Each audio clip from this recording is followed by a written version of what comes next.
जोहार comrade Bhagat Singh. निर्मूलित समाजంలో drugs ని నిర్మూలిత సమాజంలో డ్రగ్స్ శాంతం। जोहार कामरेड भगत सिंह। వర్తిల్లాలి ప్రజా సంఘాల ఐక్యత। వర్తిల్లాలి ప్రజా సంఘాల ఐక్యత।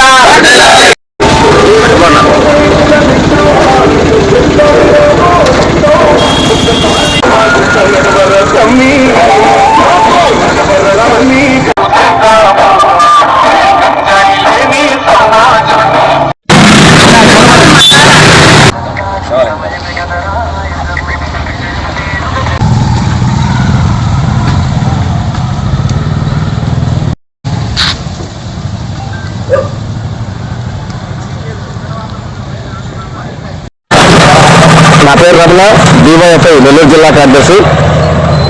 నెల్లూరు జిల్లాలో ఉన్నటువంటి ప్రజా సంఘాలు డివైఎఫ్ఐ, ఎస్ఎఫ్ఐ, మహిళా సంఘం, జన విజ్ఞాన వేదిక, ప్రజానాట్య మండలి ఆధ్వర్యంలో, అదేవిధంగా డ్రగ్స్ వ్యతిరేక పోరాట కమిటీ ఆధ్వర్యంలో ఈ నెల 23, 24, 25 తేదీల్లో జిల్లాలో ఉన్నటువంటి అన్ని మండలాలు తిరుగుతూ డ్రగ్స్ వ్యతిరేక ప్రచార కమిటీ నిర్వహిస్తూ ఉన్నాం।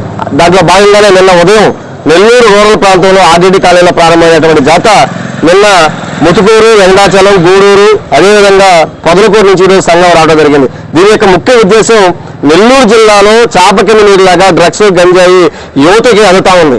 అయితే ఈ రాష్ట్ర ప్రభుత్వం ఇప్పటి వరకు ఎటువంటి చర్యలు తీసుకోలేదు। నెల్లూరు జిల్లాలో ఉన్నటువంటి యువకులకి మేము ఉద్యోగాలు కల్పిస్తాం, యువకులందరూ కూడా సరైన మార్గంలో పెడతామని చెప్పినటువంటి ప్రభుత్వాలు ఈ రోజు మాట మార్చి నెల్లూరు జిల్లాలో వరుస హత్యలు, మానభంగాలు జరుగుతున్నా కానీ ఈ రాష్ట్ర ప్రభుత్వం ఇప్పటికీ నెల్లూరు జిల్లాలో కామరేడు పెంచినగా ప్రజానాట్య మండలిలో పనిచేస్తూ డ్రగ్స్ కి వ్యతిరేకంగా పోరాటం చేసినటువంటి పెంచినగా కుటుంబానికి ఈ రోజుకి రాష్ట్ర ప్రభుత్వం అతనికి ఆర్థిక సహాయం కానీ, అట్లాగే ఆయన సతీమణికి ఉద్యోగం కానీ, అదేవిధంగా పిల్లల చదువు కానీ ఎటువంటి హామీ ఇచ్చేటువంటి పరిస్థితి లేదు। అట్లాగే రాష్ట్రంలో ఉన్నటువంటి Chandrababu Naidu, deputy CM, home minister ఈ రోజుకి దాదాపు 4 నెలలు అవుతున్నా కూడా ఈ రోజుకి ఎటువంటి చర్యలు, ఒక స్టేట్మెంట్ ఈ రాష్ట్రంలో మేము గంజాయిని అంతం చేస్తాం, డ్రగ్స్ ని అంతం చేస్తాం అన్నటువంటి పరిస్థితి ఈ రాష్ట్ర ప్రభుత్వం దగ్గర లేదు। తక్షణమే ఈ రాష్ట్ర ప్రభుత్వం ఈ జిల్లాలో, ఈ రాష్ట్రంలో ఏదైతే రాజకీయ నాయకుల అండతో, రాజకీయ నాయకుల దగ్గర ఉన్నటువంటి వాళ్ళ చెంచాలు ఈరోజు నెల్లూరు జిల్లాలో ఉన్నటువంటి డ్రగ్స్ వ్యాపారస్తులుగా మారారు। ఇప్పటికైనా సరే రాజకీయ నాయకులు, ఎమ్మెల్యేలు, ఎంపీలు మీ దగ్గర ఉన్నటువంటి డ్రగ్స్ అమ్మేటువంటి గూండాల్ని మీ దగ్గర నుంచి తరివేయాలి। లేని పక్షంలో నెల్లూరు జిల్లాలో ఉన్నటువంటి డ్రగ్స్ వ్యతిరేక పోరాట కమిటీ ఖచ్చితంగా మీ మీద యాక్షన్ తీసుకుంటుంది, అదేవిధంగా ఫైట్ చేస్తుంది।